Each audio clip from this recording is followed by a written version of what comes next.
Je m'appelle Guillaume Ebelman, je suis investisseur immobilier professionnel et je vous ai préparé une masterclass de plusieurs heures qui explique toutes les différents types d'investissements immobiliers possibles, avec les avantages, les inconvénients, les risques et énormément d'exemples et d'anecdotes de mon parcours personnel et de celui de mes associés pour pouvoir vous éclairer sur qu'est-ce qui serait potentiellement intéressant pour vous à mettre en place comme stratégie. J'ai ensuite donc séparé ça en 10 étapes et ce que je vous propose, c'est des vidéos plus courtes, chacune avec une étape. Une autre manière de gagner de l'argent avec l'immobilier, c'est de devenir chasseur immobilier. Alors, qu'est-ce que c'est que cet oiseau-là? C'est un petit peu comme un agent immobilier, mais en même temps, c'est pas pareil. L'agent immobilier, il va être avec une agence physique ou pas, et d'un côté, il aura un catalogue de biens relativement standard, et de l'autre côté, il aura des clients à la recherche de choses relativement standards. Et son objectif, ça va être de faire matcher les deux pour créer des deals, pour qu'il y ait des ventes ou des locations qui se fassent entre le catalogue de biens et les personnes intéressées. Le chasseur immobilier, c'est un peu la même chose, sauf que les biens ne seront pas du tout standards et qui va s'adresser plutôt, et même exclusivement, à une clientèle de professionnels. Donc le chasseur immobilier, vous allez... Alors, il y a eu des émissions de télé où des chasseurs immobiliers cherchaient un 2 pièces à Paris, voilà. Ça a du sens dans la mesure où le bien est extrêmement rare à trouver sur le marché. Mais dans la réalité, en dehors de cette bulle parisienne et des extrêmes centres-villes, les chasseurs immobiliers, ce sont plutôt des gens qui vont chercher des biens exceptionnels pour des clients à la recherche de biens exceptionnels. Pour vous donner une illustration, donc moi j'utilise un chasseur immobilier pour ses services, donc Florian, coucou. Et donc je lui ai donné un cahier des charges assez large pour ne pas trop brider dans ses recherches. En gros, je lui ai dit que je cherche quelque chose de gros. Ça peut être en ville, mais ça peut être aussi en pleine cambrousse, que je vais pouvoir transformer donc avec beaucoup de travaux au point de départ et un prix d'achat pas très élevé. Je cherche aussi quelque chose qui a un intérêt patrimonial fort. Donc ça, à peu près, ce sont mes critères. Vous voyez, c'est assez large. Il n'y a pas de critère de budget, parce qu'en fait, si le bien est intéressant à exploiter, moi, je trouverai toujours dans les différents réseaux d'investisseurs dans lesquels je trouverai toujours de quoi financer le projet. Parce que c'est vraiment le financement. Le financement, c'est un problème que si le projet n'est pas bon, hein, voilà. Sinon, on arrive normalement toujours à trouver. Alors, les banques, c'est parfois un peu difficile selon le projet, mais normalement, et on y passe plus de temps, hein, ça c'est sûr, c'est pas des choses qui se montent en 2 semaines, hein, mais on arrive à faire en général avec un réseau des connaissances au bout d'un moment, si l'opportunité est vraiment belle, c'est juste que ça prend plus de temps. Et donc, sur cette base-là, des gens comme mon chasseur immobilier va parcourir la campagne. À la fois les notaires, les avocats, spécialisés notamment dans les successions, mais aussi les élus, qui ont, un petit peu comme dans le sujet des baux amphithéotiques, ils ont des biens dont ils n'ont plus envie ou plus les moyens d'assumer l'entretien, et donc potentiellement la capacité de céder, de vendre. Ça peut être aussi des associations. Il y a beaucoup d'associations en France qui possèdent des biens exceptionnels, notamment des châteaux ou des lieux à caractère religieux, et qui ont juste plus tellement la capacité de les entretenir. Donc ça bricole, c'est tout à leur honneur, hein, mais au bout d'un moment, parfois c'est un petit peu compliqué quand il y a toute une toiture à refaire sur un bâtiment de ce type-là. En général, c'est compliqué. Et donc ils vont chercher des subventions en France, à l'Europe, etc. Mais déjà c'est long, c'est incertain, et puis à la fin, il reste quand même toujours une soulte à payer. Et le modèle associatif n'est pas fait normalement pour aller sur des dépenses aussi élevées. Donc, parfois, la meilleure solution pour l'association, c'est voilà, de se séparer de ce bien-là avant de mettre l'association en banqueroute et de mettre... de toute façon, les banques ne prêteront pas, quoi, passer à un certain stade, parce que une association... Alors, ça dépend, il y a des associations qui sont très riches, hein, mais parce que association ne veut pas dire forcément, d'ailleurs, à but non lucratif. Et quand bien même c'est à but non lucratif, ça ne veut pas dire qu'il ne peut pas y avoir beaucoup d'argent qui circule, c'est juste qu'il n'y a pas d'actionnaires dans cette association, parce que ce n'est pas une entreprise, il n'y a pas d'actionnaires qui vont récupérer de l'argent. C'est-à-dire que tout ce qui rentre ressort, est réinvesti. Donc en soi, il y a pas tellement de sujet. Mais notamment en secteur rural. Il y a beaucoup d'associations comme ça qui ont en gestion, parce qu'ils ont été propriétaires au moins d'un leg, par exemple, donc pour gratuitement, de biens qui sont très intéressants d'un point de vue caractère patrimonial, mais qui sont très compliqués à entretenir dans la durée. Et donc voilà, donc le travail du chasseur immobilier, ça va être de rencontrer tous ces gens encore et encore et encore et encore, et d'écouter et de poser des questions. J'ai peut-être un client intéressé par ce genre de choses-là, etc. Et comment ça se passe avec votre association? Où est-ce que vous en êtes, etc., etc. Et vous, les élus, là, j'ai vu ce bien, il est en déshérence. Est-ce que vous avez un projet pour ce bien? La même démarche que moi, j'ai tendance à faire à titre individuel. Simplement, ben là, la capacité d'action est démultipliée parce que c'est un professionnel dont c'est le métier, l'activité principale, donc il peut en faire beaucoup plus. Et son job après, donc ça va être de dénicher des choses qui sont très particulières. Ça peut être, dans certains cas, quand même de chercher une résidence principale très, très haut de gamme ou très particulière. Imaginons, par exemple, vous cherchez une résidence principale, vous cherchez un moulin. Bah, ça va pas être facile, hein, parce que les moulins, il y en a quand même plus beaucoup. Ils sont souvent, plus vraiment à l'état de moulin aujourd'hui. Et donc si c'est votre recherche, c'est votre kiff parce que vous êtes, je sais pas, heu, voilà, c'est votre truc. Et ben, ça va être assez difficile de trouver ça. Et vous prenez peut-être pour Claude François, je sais pas. L'idée, c'est que l'essentiel, c'est de pouvoir s'attacher les services de quelqu'un qui va faire ce travail d'enquête à votre place. Donc c'est vraiment du Sherlock Holmes, c'est du networking, les deux mélangés. C'est un métier qui est passionnant, hein, qui est très intéressant quand on aime l'immobilier, quand on aime la vieille pierre ou la belle pierre, ou la charpente en bois, hein, mais je veux dire, quand on aime le patrimoine constructif, c'est quelque chose d'intéressant parce que vous allez visiter des lieux totalement incroyables. De temps en temps, vous allez pouvoir les proposer à vos clients parce que ça va matcher. Et votre rôle va être de gérer l'affect du vendeur, très souvent. Parce que comme ce sont des biens exceptionnels, parfois ils sont obligés de s'en séparer pour des raisons qui sont indépendantes de leur volonté. Par exemple, ils ont un gros patrimoine et puis ils vieillissent. Et donc à un moment donné, ils disent oui, mais mes enfants vont pas vouloir récupérer ça, ou mes descendants, quels qu'ils soient. Et donc je vais m'en séparer de mon vivant pour choisir le repreneur et m'assurer que bah, ça va pas partir en vrille ce projet. J'y ai investi des décennies de ma vie, donc j'aimerais bien que ça continue. C'est un exemple. Il peut y avoir aussi, dans certains cas, ce sont des biens de famille. Et donc il va falloir gérer le fait que, ah oui, potentiellement, ça sortira de la famille.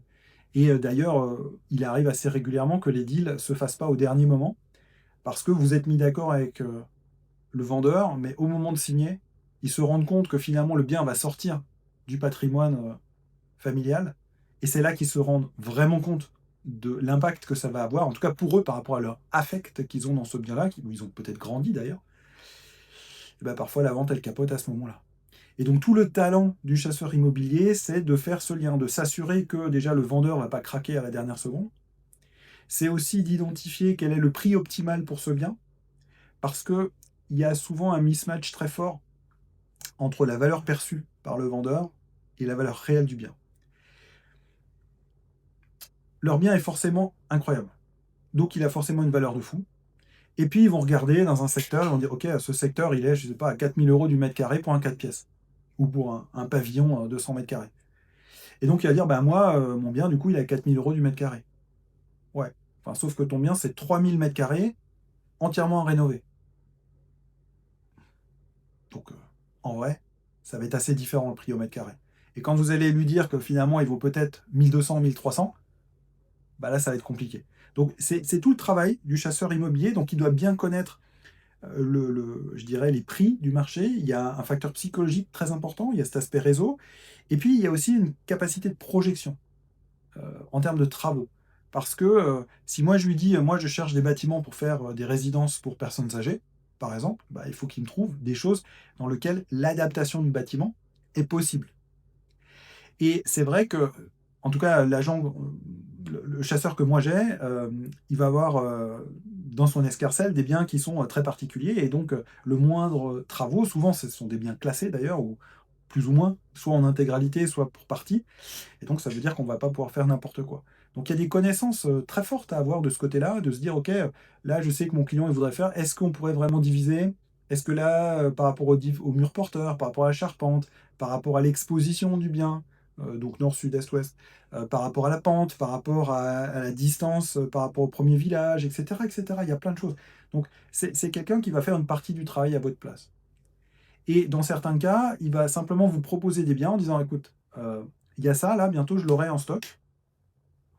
Tu me dis ce que tu en penses. Qu'est-ce que tu ferais là-dedans?» Moi, ça fonctionne beaucoup comme ça. Avec mon chasseur, peut-être, je sais pas, j'ai peut-être un peu plus de créativité que ses autres clients, je ne sais pas. Ou c'est peut-être une question relationnelle, tout simplement. Et, et finalement, bien souvent, avec les chasseurs, c'est le bien qui fait le projet, et pas l'inverse. Quand vous avez un cahier des charges trop strict, c'est parfois difficile de trouver bien, sauf si vous cherchez un 2 pièces, dans un quartier, spécifique de Paris. Mais avec ce que moi je recherche, c'est très différent. Je vais vous donner quelques exemples, pour illustrer aussi le genre de biens qu'ils vont avoir en stock. Il n'y a pas tellement longtemps, il m'a proposé une abbaye, une ancienne abbaye désacralisée. Aujourd'hui, elle est utilisée, par une association, qui la possède et qui n'arrive plus à la gérer, d'un point de vue travaux, d'un point de vue entretien. Et donc ils souhaitent s'en séparer pour, faire autre chose. Bon, ben voilà, ça peut être intéressant. Du coup, qu'est-ce qu'on peut faire? En fonction du bâtiment, du lieu, de sa zonage géographique, voilà. Là, l'idée, dans un bâtiment comme ça aurait été de faire un petit boutique hôtel et spa, parce que ça s'y prêtait extrêmement bien d'un point de vue constructif. C'était à la frontière, de la Suisse. Donc moi, je suis dans une zone frontalière, donc c'est aussi un avantage. Et donc ça permettait d'avoir une utilisation de type hôtelière assez intéressante. Alors ça, c'est pas fait au final parce que, c'est un peu éloigné de voilà, de mes activités. J'en ai parlé à différents collègues et puis, bon, il y avait énormément de travaux quand même à faire et puis une accessibilité au lieu qui pas exceptionnelle, ce qui fait que ça rend les choses peut-être un petit peu plus compliquées. Une autre fois, il m'a proposé tout un pâté de maisons à l'intérieur d'un village médiéval. Donc c'était un ensemble, c'était une ancienne, ferme gigantesque, ferme viticole, donc avec aussi des caves voûtées magnifiques. Il y a une chapelle du XIIe siècle sur, sur la parcelle, qui est encore, qui est pas encore désacralisée, mais voilà, qui fait partie du bien, qui est classée par contre monument historique. Et donc c'était intéressant parce que ça faisait tout un pâté de maisons avec, 2 entrées, donc pour les questions de sécurité, c'est pas mal. Et donc le projet là typiquement, sur lequel j'ai travaillé, c'était de transformer ça en espèce de mini zone à thème autour du Moyen Âge. Donc d'exploiter les façades qui étaient encore dans leur jus très moyenâgeuse, la zone et tout, on est sur du pavé, on a la petite chapelle, on a les caves voûtées, on a des charpentes en bois, on a des choses qui sont assez intéressantes. Et donc l'idée, c'était de transformer ça et puis à l'intérieur, d'y faire un mini quartier, un petit peu comme dans un parc d'attractions, dans lequel on va retrouver des restaurants à thème, des boutiques à thème, mais aussi des activités de loisirs à thème, je sais pas, du lancer de hache, des choses comme ça, des choses qui sont reliées au caractère moyenâgeux. Et de créer ça à l'intérieur d'un village lui-même réputé d'un point de vue tourisme pour son aspect moyenâgeux, ça avait du sens. Le projet n'a pas été au bout parce qu'il y avait des questions de normes, de bruit, comme on était en centre-ville, qui étaient quand même assez difficile à surmonter. Et puis il y avait globalement un problème de parking aussi et d'accessibilité. Voilà. Mais voilà, typiquement le genre de projet sur lequel j'ai eu l'occasion de plancher, donc qui est très très exotique, mais qui a été complètement dicté par le lieu. Il n'y a pas tellement longtemps, mon chasseur m'a proposé aussi un ancien sanatorium. Donc ce sont des endroits où on allait faire des cures pour respirer le bon air. Donc c'est 44 000 mètres carrés, tout en haut d'une montagne, entouré de forêts, avec une vue incroyable. Les bâtiments sont dans un état excellent. Donc c'était de la clinique, hein, on va dire, voilà. Et puis il y a des zones aussi très kiné, et puis il y avait des logements pour le personnel, il y a un restaurant, etc., etc. Et c'est vrai que bon, c'est passionnant, hein. C'est intéressant. Bon, 44 000 mètres carrés, c'est trop gros pour moi et mon groupe d'investisseurs, mais c'était quelque chose de vraiment sympa à analyser.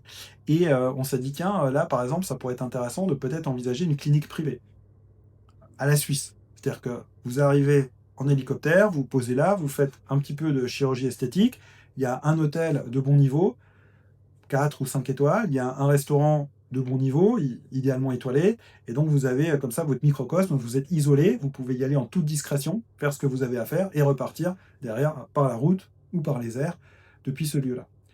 Et donc on en discutait et au final, donc lui par son réseau, il a présenté à d'autres investisseurs. Et en définitive, aux dernières nouvelles, en tout cas, il y a un compromis de vente qui a été signé par un groupe de 3 investisseurs étrangers qui viennent de très loin mais qui ont vu justement un intérêt à faire ce genre de projet. Alors, la partie clinique, je suis pas sûr qu'ils la feront, parce que ça pose différentes problématiques techniques, on va dire. Par contre, leur projet, c'est clairement d'en faire un hôtel de luxe, appelons ça comme ça. Et puis spa et autres, hein, de profiter des infrastructures. Il y a quelques bâtiments qui seraient rasés, parce qu'ils sont un peu sans intérêt. Et puis des zones de logement, donc à côté de ça, pour le personnel, et bien sûr un restaurant de qualité à cet endroit-là, qui est vraiment perdu au milieu de la montagne. C'est assez exceptionnel, hein. Une fois qu'on est sur place, on est vraiment dans quelque chose de vraiment très particulier. Et donc il les a trouvés. Donc on est vraiment dans ce rôle-là d'intermédiaire, d'aller chercher le client qui est difficile à trouver pour un bien qui est difficile à trouver. C'est là la grosse différence avec l'agent immobilier qui va plutôt traiter des choses relativement traditionnelles, même si parfois il y a des biens qui sortent aussi de l'ordinaire, mais on restera quand même généralement sur des choses assez standardisées, que ce soit dans le domaine du résidentiel voilà, pour habiter, ou que ce soit dans le domaine du professionnel, on va avoir des choses relativement standards. Alors que là, on est vraiment sur des biens complètement différents. Et puis l'intérêt, c'est donc il a un mandat pour une certaine période de temps, et donc il vous présente les projets, et donc vous les analysez, et puis vous les visitez ou pas, vous faites des offres ou pas. Et après, en termes de deal, lui, il n'accompagne pas le deal forcément jusqu'à la fin. L'agent immobilier il va venir vous tenir la main chez le notaire, etc. Là, comme lui, il s'adresse à des professionnels, on n'a pas besoin qu'on vienne nous tenir la main devant des notaires. Donc, du coup, lui, il est vraiment sur son rôle d'intermédiaire et il va prendre une commission pour ça. C'est comme ça qu'on se rémunère dans ce métier, une commission au succès, en définitive. Et moi, je trouve que c'est un modèle qui est très smart aussi. Alors, il y en a certains qui essaient de prendre un forfait au point initial, parce qu'ils vont travailler pour vous, etc. Alors, oui, alors moi, j'aime pas. J'aime pas parce que moi, je préfère payer plus, mais au résultat, que de payer un forfait pour quelqu'un qui potentiellement va pas vraiment s'occuper de mon besoin, tout simplement. Donc, après, bah, comme on est sur des biens qui sont quand même d'une certaine envergure, généralement, le prix est significatif. Et donc la commission, même si elle est de 4 ou 5%, elle est aussi significative. Et donc c'est un métier dont on peut très bien vivre. Et si vous ne voulez pas en faire votre métier, dans le cadre d'une stratégie immobilière, ça peut être aussi, et d'une stratégie de création d'un empire, puisque c'est ce qui nous motive, ça peut être un peu une activité annexe. C'est-à-dire que quand vous allez gagner en visibilité sur vos projets immobiliers, on va vous solliciter énormément, avec énormément de biens, de tout type, tout le temps. Et par votre réseau, vous verrez passer des opportunités, toutes les semaines, vous en verrez passer. Vous ne pouvez pas toutes les faire. Elles ne sont pas toutes dans votre spectre de compétences ou dans vos spectres d'intérêt. Et donc, bah, dans ces cas-là, vous pouvez peut-être les redispatcher vers l'un, vers l'autre et autres. Et donc, dans certains cas, bah, c'est juste un ami, etc. Bah, très bien, on va le transférer et puis tu me rendras l'appareil la fois d'après. Puis dans d'autres cas, c'est des gens qui sont un peu plus éloignés. Et là, à ce moment-là, vous travaillez sur une notion d'apporteur d'affaires. Vous ne serez pas sur un 4 ou 5%, mais ça peut être quand même intéressant de pousser ces choses-là, surtout si vous avez déjà fait un travail d'analyse en amont, le prix idéal, le genre de travaux qu'on pourrait faire. En fait, si vous avez commencé à faire le travail, mais sans aller au bout, bah, ça a plus de valeur pour la personne qui va le récupérer, parce que finalement, c'est du travail qu'il n'aura pas besoin de faire. Donc vous, ça vous évite d'avoir travaillé pour rien, déjà pour commencer. Ensuite, bah, ça permet à votre chasseur d'avoir quand même quelqu'un, finalement, voilà, par votre propre réseau. Et après, c'est beaucoup comme ça que ça va fonctionner. Le réseau, c'est vraiment fondamental dans l'immobilier pour choper les biens intéressants et derrière pour s'associer. Et donc, la partie chasseur immobilier, ça peut devenir une activité à temps plein ou une activité à temps partiel, ou ça peut simplement devenir de l'opportunisme pour venir compléter un petit peu votre business annuel. J'ai trouvé ça intéressant en tout cas à vous présenter.